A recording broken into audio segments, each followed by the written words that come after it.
Office Hours. I'm your host, Mike Schwartz, founder of Glue, and today is episode 68.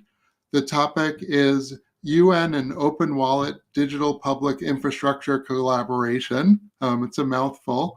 Our guest today is Daniel Goldscheider, founder of the OpenWallet Foundation. Welcome, Daniel.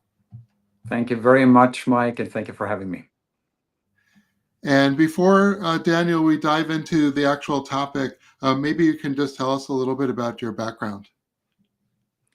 Sure. So I had a brief stint in private equity, and after that realized that I prefer creating something and riding a horse than betting on horses.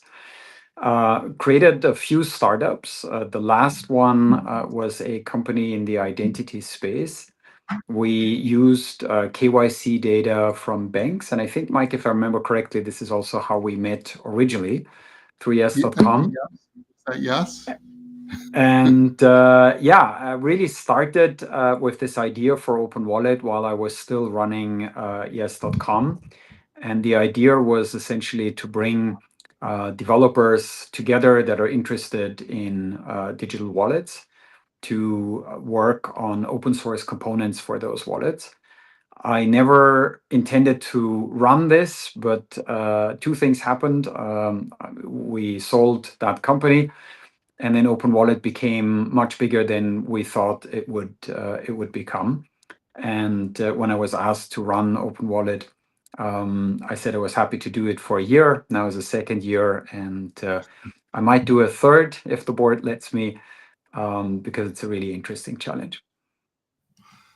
Okay, and actually, before we dive into the topic at hand, I'd like to dig a little deeper into the OpenWallet Foundation. It's been a little more than 2 years, as you mentioned, and has the OpenWallet Foundation advanced a, quote, plurality of interoperable wallets? What's gone well, and what do you see as the biggest challenges ahead?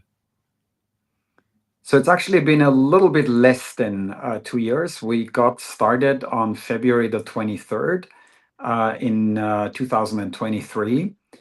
And I think, we have started to make an impact. I will never be happy with progress on anything. But, looking back, we've grown to about 60 members from a lot of nonprofit organizations to innovative startups, all the way to some of the world's largest companies. So I would say we have done a reasonably good job on the membership side. We are also growing to almost 25 code projects this year. I'm really happy with our progress there. And I'm sure we're going to talk more about the old governmental advisory council and what we announced with the United Nations. But I think we've done some of the fundamental legwork for creating a public-private partnership in this area. So if you want to look at the glass half full, I would say there are some data points to allow you to do so. But there's also a lot of work to do still. One future of the OpenWallet Foundation is probably to grow from 25 to 50 to 100 to 200 code projects. Personally, I hope that we will be able to convince developers to work more and more together. So that growth doesn't just mean adding more and more projects, but working together on a few projects that might actually have a chance of becoming sort of interoperable engines that really power a lot of important public and private wallets. It's almost like the OpenWallet Foundation is sort of like a CNCF, or it's an umbrella for a number of projects. Do you have a similar maturity model where you'll say this is let's say, a demo project or an incubating project or a mature project? Yes. So just like CNCF, we are also a project of the Linux Foundation. And we're really using best practices that are employed in many projects. We call them labs, growth, and impact projects.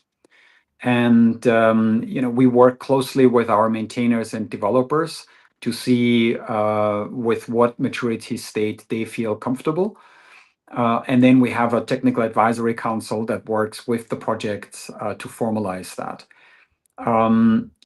We're much smaller still than CNCF, of course, but it's important to note that OpenWallet is not a top-down organization. We don't have the authority to tell any individual developer what to do, much less to tell a sovereign country what to do. So, the only thing we can do is provide a safe space for those developers or sovereign countries to come together and, see what others are doing, and then sometimes maybe nudge them to look left and right and see what others are doing. But we don't have authority to tell anyone that this is what they should be working on. And I quite like that approach. I think it's very nice to be an inclusive organization that really wants every project in the wallet space to be able to contribute, and then give those projects exposure to other projects, other developers, as well as to governments and to large technology companies. Okay, so let's actually dive into this topic of digital public goods. The UN has been really active in this space. This past May was the 20th anniversary of an event called the World Summit on the Information Society, or WSIS. What is this conference about? Who attends it? And what were some of your takeaways or impressions this year? So I'm not a WSIS expert. There are much better authorities to quiz about WSIS. I have only attended one of them, which was the WSIS in Geneva this year, where we announced the OpenWallet Forum. But what's interesting is that there are essentially two groups, I think, thinking about digital public goods or digital public infrastructure. There are, of course, people on the private sector thinking about digital public goods.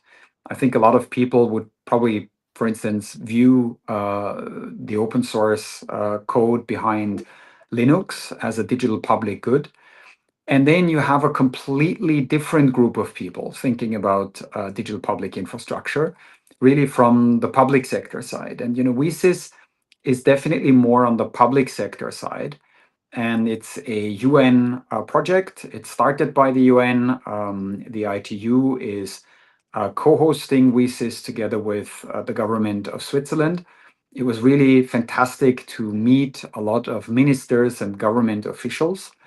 I also think that it is not as multi-stakeholder as I think an ideal world would look like, and this is part of the reason why we're doing this dual structure of OpenWallet Foundation and OpenWallet Forum. But it's a free conference, and anyone interested in digital public infrastructure, I would really encourage, do register, try to get a ticket.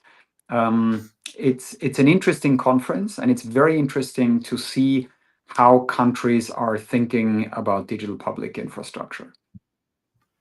Okay, so the effort announced after that event was something called the OpenWallet Forum. And how does it differ from the existing platform of the OpenWallet Foundation? So as I said, the OpenWallet Foundation is a project that is hosted by the Linux Foundation. To those of you who may not be familiar with the Linux Foundation, as the name suggests, the Linux Foundation obviously is looking after Linux, and Linus Torvalds is playing a huge role at the Linux Foundation. But the Linux Foundation is more than just Linux. It's really a collection of about 1,000 different open source projects. You mentioned CNCF and Kubernetes, which is another one of these about 1,000 projects. But for instance, in the AI space, you have PyTorch and you have LFAI and Data. All of those are Linux Foundation projects. Great. And I'd just so, like to interject the Janssen project, the upstream open source project at Glue, happens to be hosted at the Linux Foundation, and we love the Linux Foundation for providing this infrastructure for us. So yeah, they do a lot of things. It's not just Linux. I'm sorry to yeah, interrupt. Go on. a Yeah. lot of things that are not just Linux. And some people will say, well, why do I need the Linux Foundation? Can I not simply open source something? And yes, you can, right? I mean, Glue, you can open source, and you've been, I would say, a pioneer in your space for open source software. And you can do that, and you don't need the Linux Foundation or any other foundation. Right, right. To be clear, we moved to the Linux Foundation when we decided we wanted a community-governed project, not a commercially governed project where some acquirer could come in and just unopen source it. So we actually also split the brand because the trademark had to be different because we couldn't contribute the Glue trademark to Linux Foundation. So we created a new brand called Janssen Project, which has the rights that people could use, but they can't use our commercial brand.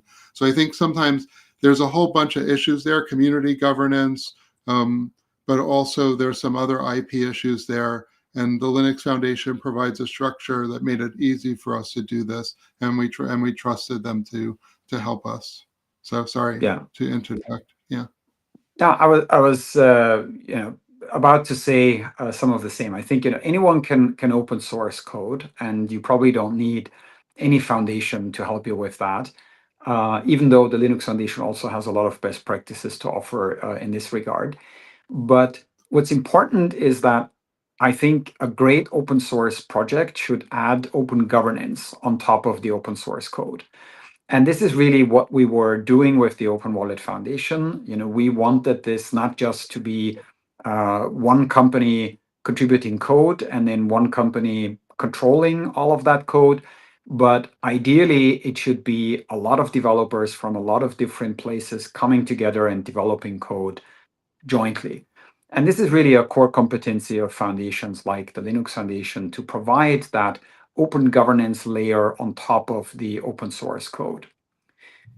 Now, one thing we did differently, and I think we were the first Linux Foundation project to do so, is we had from the get-go something we called a governmental advisory council. And the reason is that when you look at wallets, both in terms of digital identity as well as digital assets and central bank digital currencies, CBDCs, one of the things you see is that, of course, a lot of companies have keen interest in digital wallets. Take Google or Samsung or Apple, they're all really interested in digital wallets. But what's interesting is that so are a lot of governments. Whether it's the Department of Homeland Security in the United States or the Digital Agency in Japan or the Ministry of Public Security in China or the European Commission with the EUDI project. A lot of governments are keenly interested in digital wallets that act as digital public infrastructure. And so the idea of having a governmental advisory council really tried to bring both the public and the private sector together and launch the OpenWallet Foundation as a project that would make governments first-class citizens in this project.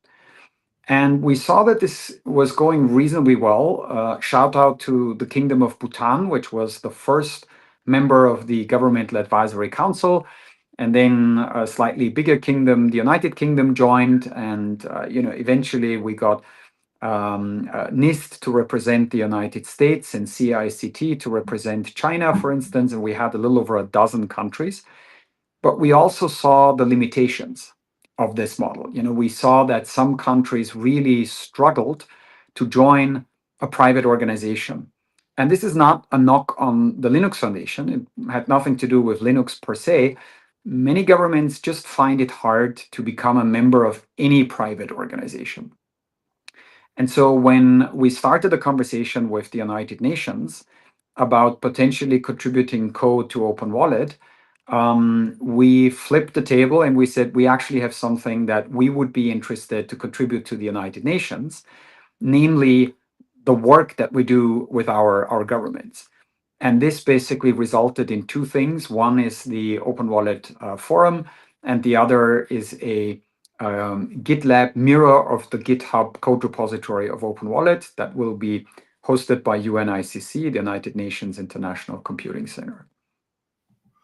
Okay, so that leads into my next question perfectly, which is what is the UNICC, or let's say that a little slower, the United Nations International Computing Center. Um, how do you think that can actually add value? Like we love GitHub here at Glue. It does. We run our CI/CD. We do code. It's a code repository. We use the wiki. We use we use GitHub Identity. We're just using GitHub for everything. What would the UNICC mirroring this in GitLab actually add over what you already have at GitHub? Yeah, so we love GitHub as well, and I think they're doing a fantastic job, which is why we, like I think most or all other Linux Foundation projects, are using GitHub. GitHub fundamentally, of course, is a Microsoft entity, and they are under jurisdiction of one country. And I think for most open source projects, that is perfectly fine. When it comes to digital identity as a foundational technology, this is essentially the future, hopefully the future of identity and the future of money potentially. I think it is really useful to ensure that any country that is not under UN sanctions has access to Yeah. that code. And that's something that Sorry, you and I. my laptop just ran out of power. It gave me the 10% warning, so I had to madly plug it in. So, okay, so you're saying basically, it sounds like you're saying that maybe some of these countries don't trust the United States company to hold the code and want a copy of this code in some place that they know that they'll always have access and let's say it'll always be freely available. Is that what you're saying? Well, I think it's not a lack of trust in GitHub or Microsoft specifically, and I don't think it's a lack of trust in the United States. But I do think there is, in some places of the world, an anxiety to give any one company or any one country control over code that is foundational to services that you have to provide as a government. You're just not typically in a situation where one private company has such a huge influence over something that you need to provide, or at least you want to provide as a government. And so I think it's interesting to work with the United Nations in partnership to the private sector to have the best of both. To have the great services of GitHub in this example, but also to be able to use UNICC as a backup and as a mechanism to ensure that everyone can rest easy and basically understand that unless they are in a country that is under UN sanctions, they will be able to access this code. Okay, so for that to be true, smaller countries or other countries, let's say, would be releasing wallets for citizens, and you would see the Open Wallet Foundation code as being part of that software that's released to citizens. Am I right? Yeah, so unlike the name might suggest, the Open Wallet Foundation is not trying to publish a wallet. Our goal is not to have an open wallet in an app store, but as you Yes. suggest, to provide code components basically that anyone can use. Anyone means a small startup as well as a large trillion-dollar tech company or Hmm. a government or a country itself. And the goal is to ensure that by having great open source components, we can make those wallets ideally more secure and hopefully better at preserving privacy. And last but not least, also better in terms of interoperability.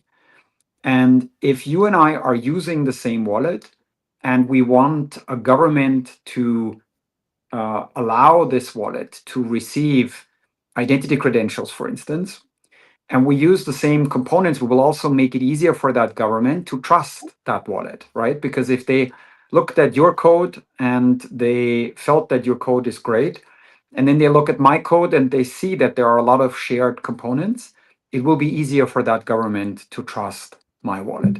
So we see this as a great opportunity for small countries, for very large countries, as well as for anyone in the private sector. Okay. It sounds a little optimistic to me that countries are going to build digital wallets for their citizens, especially smaller countries. It's a really tall order. What are some of the challenges you see that countries might face launching a digital wallet for their country? So I think, ironically, you have some challenges that are faced predominantly by small countries, and then you have very different challenges that larger countries are facing. So if you allow me another shout out to the Kingdom of Bhutan, that is a small country, and they are very active in this space. And I think they demonstrate that even a small country can play, not just play, but play a leading role in this space. And I think that is really fantastic. Look at the other end of the spectrum. You have the EUDI project, which is a project of the European Commission.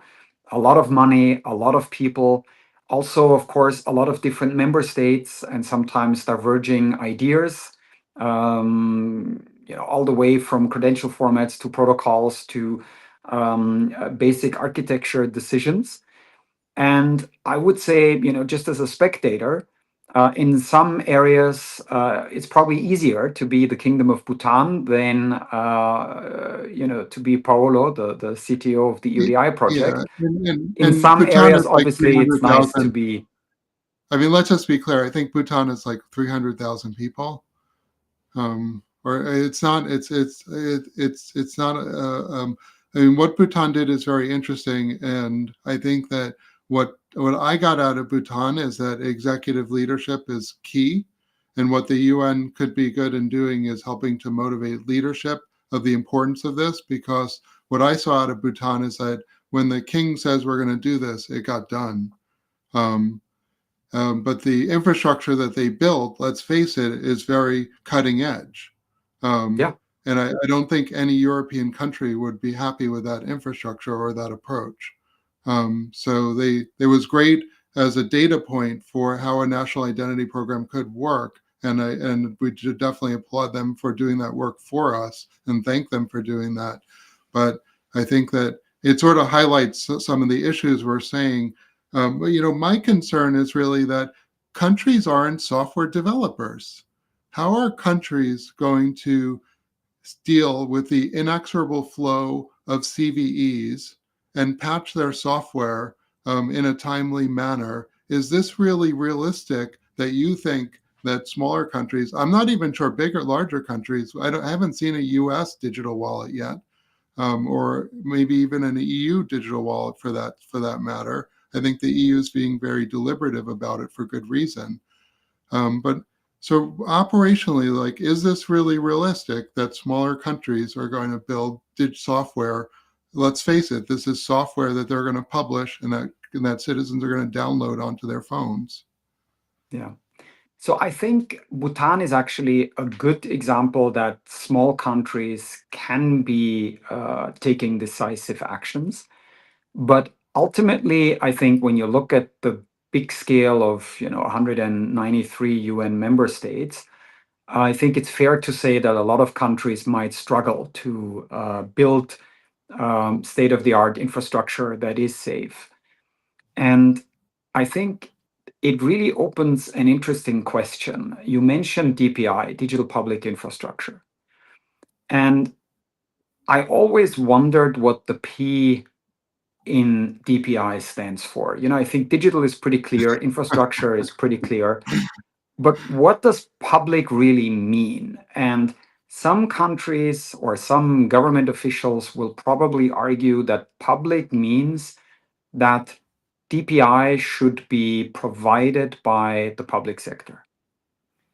And I really liked what Pramod Varma, the original Chief Technology Officer of Aadhaar, the system from India, said at the Open Wallet panel at Money 2020 this year. He said that for him, the P in DPI meant it's for services that act in the interest of the public. And I think that's a very important distinction.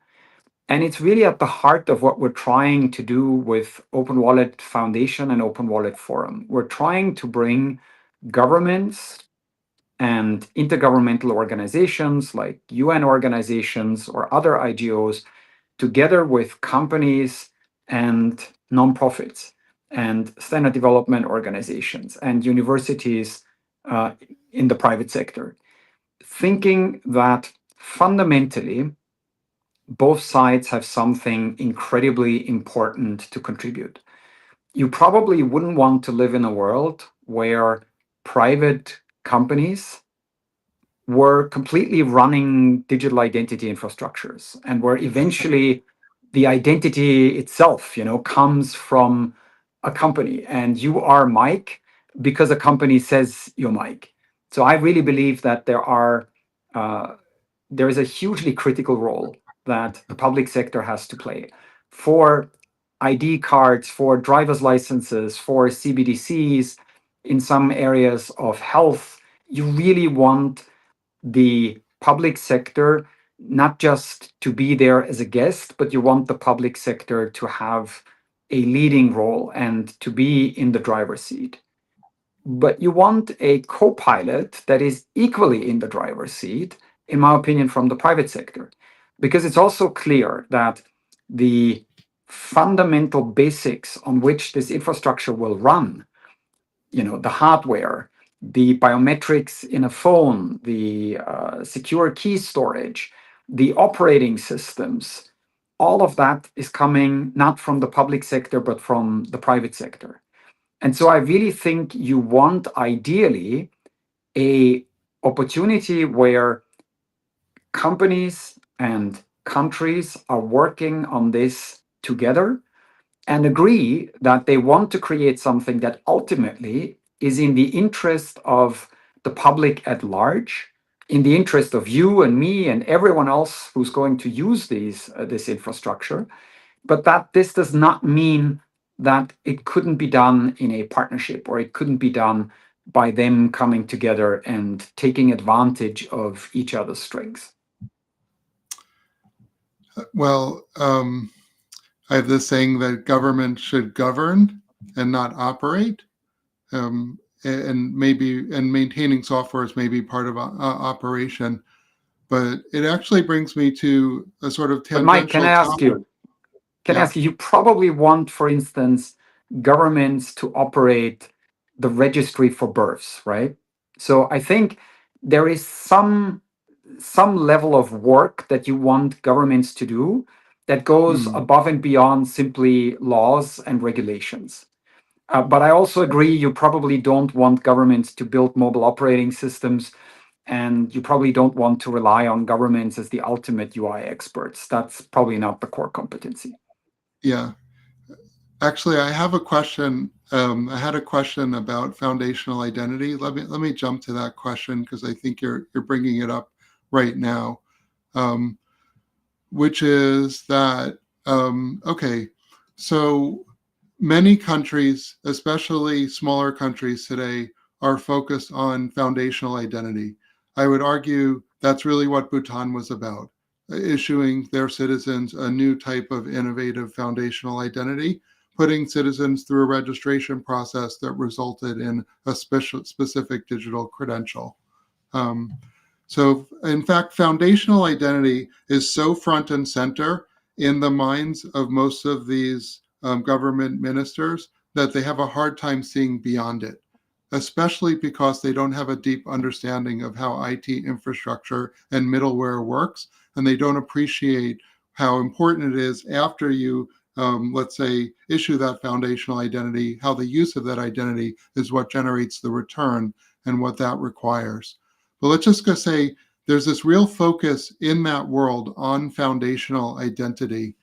And what I'm wondering is, um, what impact do you think wallets will have on helping countries establish this foundational identity? Is this really, does it present an opportunity for innovation for a new type of foundational identity? Let's say better than me presenting my birth certificate, which is everyone would agree fraught with risk. Yeah, I think the short answer is absolutely yes. The even shorter answer is just yes. But yeah, I certainly look at it as a huge opportunity. I think foundational identity, as the name foundational suggests, is a really important basis, because you have a lot of use cases, or I would say you have use cases where identity is essentially the use case, but then you have a lot of use cases where identity is an enabler of that use case. So getting identity right, I think, is hugely important, because it will also help a lot of other services. Like David payment. Birch famously wrote this book, Identity is the New Money, right? Because I think it is fair to argue that identity is the hard part of digital money, and that the ledger is probably the easier part.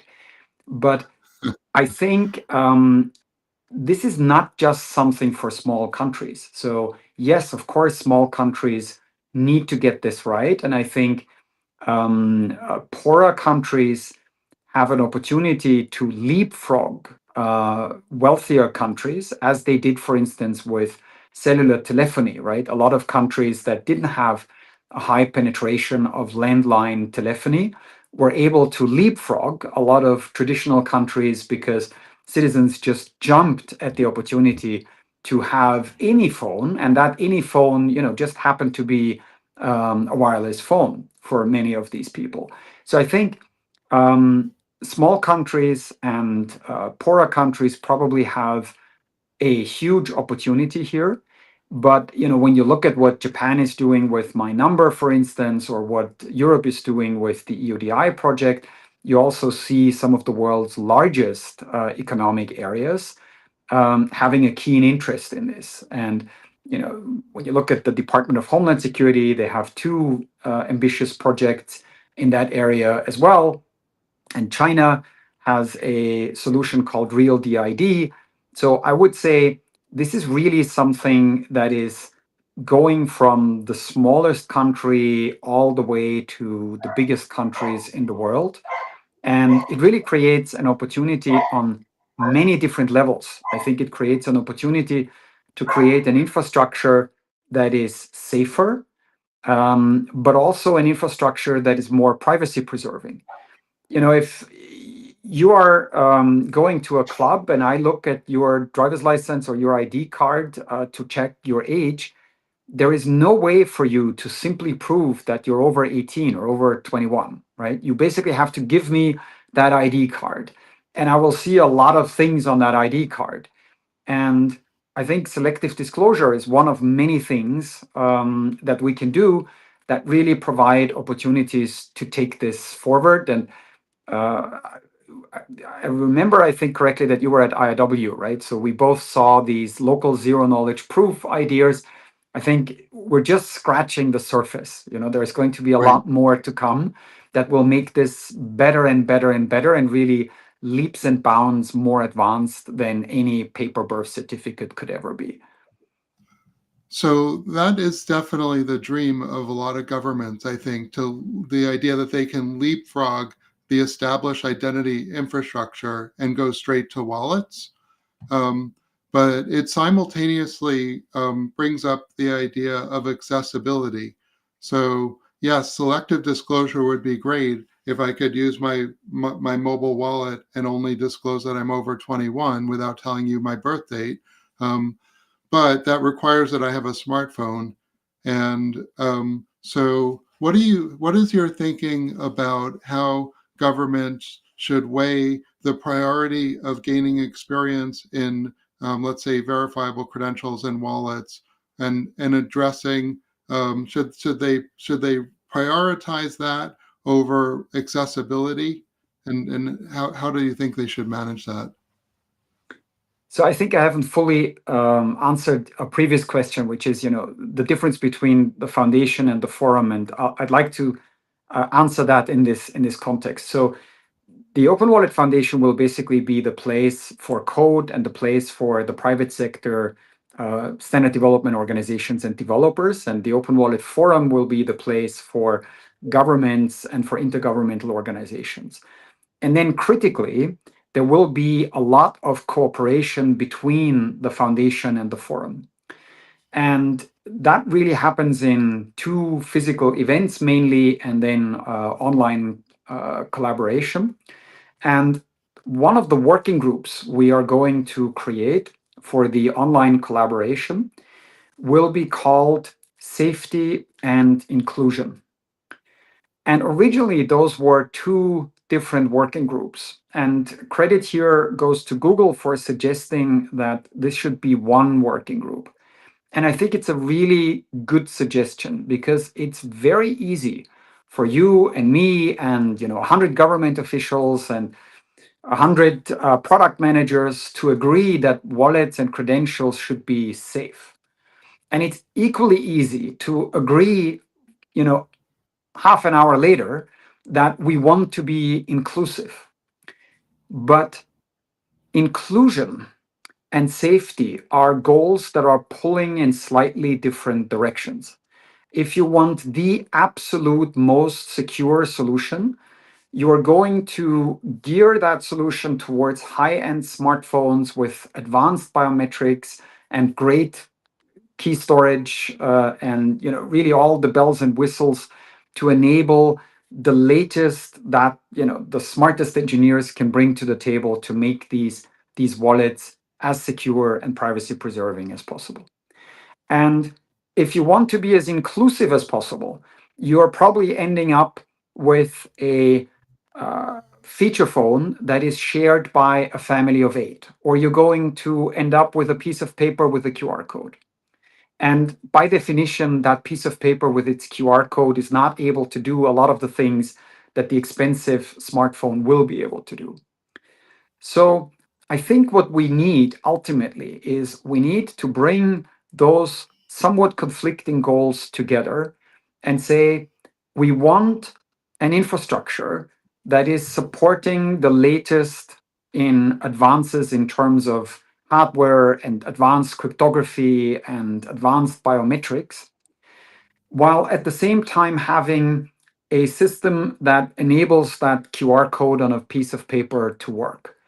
And then depending on which country you are, and depending on what, for instance, the penetration of smartphones is and the penetration of advanced smartphones, you probably want to have a different timeline that defines a level of ambition to move people as quickly as possible over from those QR codes to a world that is both safer and preserves privacy a little bit better.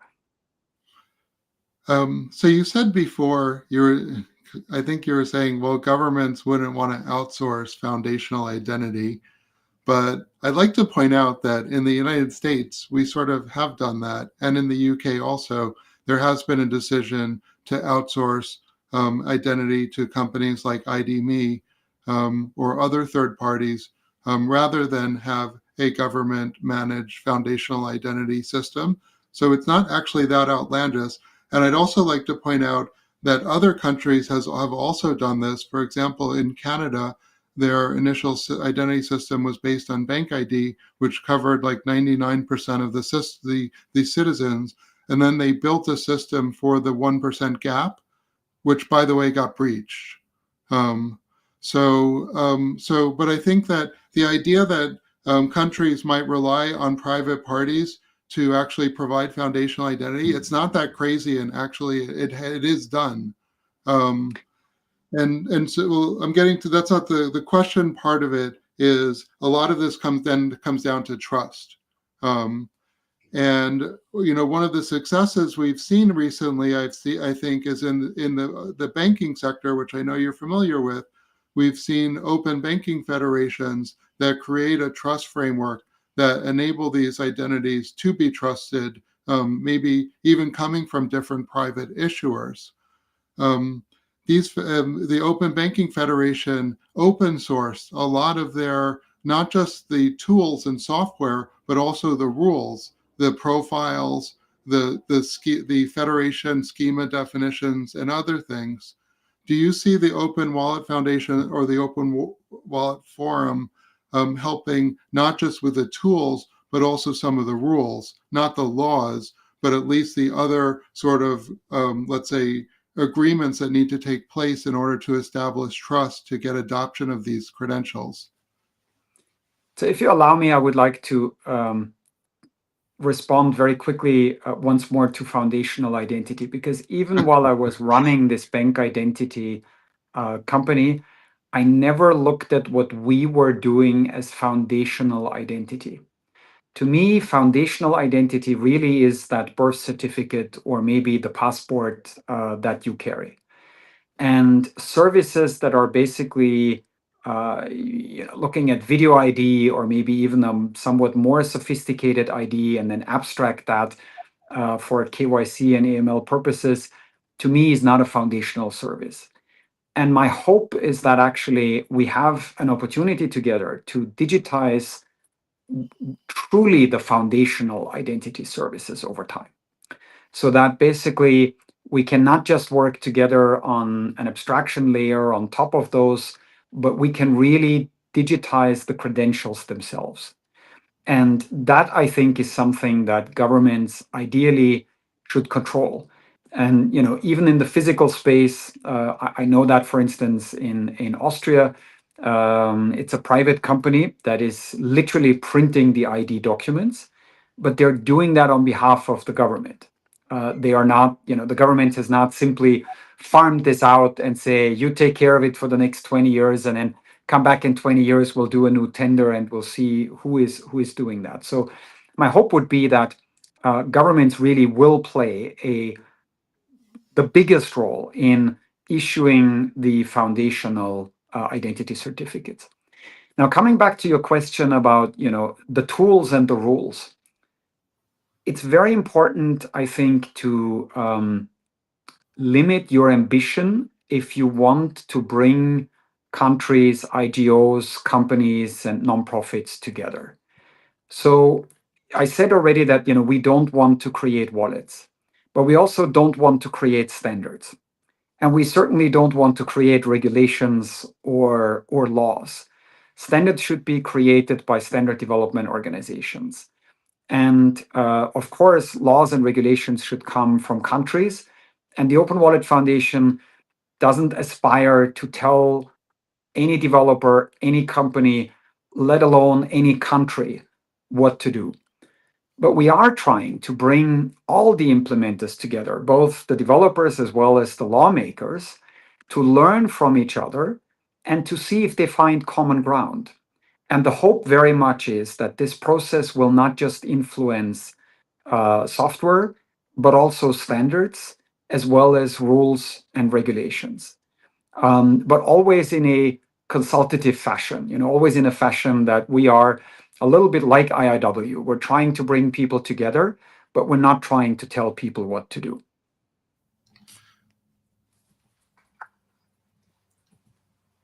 Okay. That sort of, we try and keep these things around 45 minutes. I had some more questions, but I think this conversation goes really deep, I think, into open source, into identity, into trust. And so I think that's probably the best we can do in 43 minutes. Daniel, before we break, do you have any last thoughts? Well, if I can shamelessly try to advertise what we're trying to do here, the Open Wallet Foundation and the Open Wallet Forum are only as good as the people contributing. So I would really love to encourage anyone listening to this, if you have an interest in digital identity or in digital assets, and you think that digital public infrastructure is something that we need to do together, please contribute. Become part of the Open Wallet Foundation, contribute code, use open source code, join the multi-stakeholder conversations that we will have between the forum and the foundation. this is only going to be as good as your contribution. And I really hope that people from around the world are going to be part of it so that we end up with the best possible DPI that we can. Awesome. And we managed to both stay connected the whole time. Thank goodness. That's always my worry when we have just one guest. I'd like to quickly announce the next session we'll be returning Tuesday, December 3rd. So it's the U.S. here on Thursday. So we're skipping Thursday's live stream. Coming back next Tuesday, we'll be talking about removing cloud providers from the zero trust equation. Sort of out of topic, but it's really will be interesting, I think, for Identirati. So please join us. Want to say thank you to the audience. Thank you, Daniel, for joining us, and we'll see you next time. Thank you very much.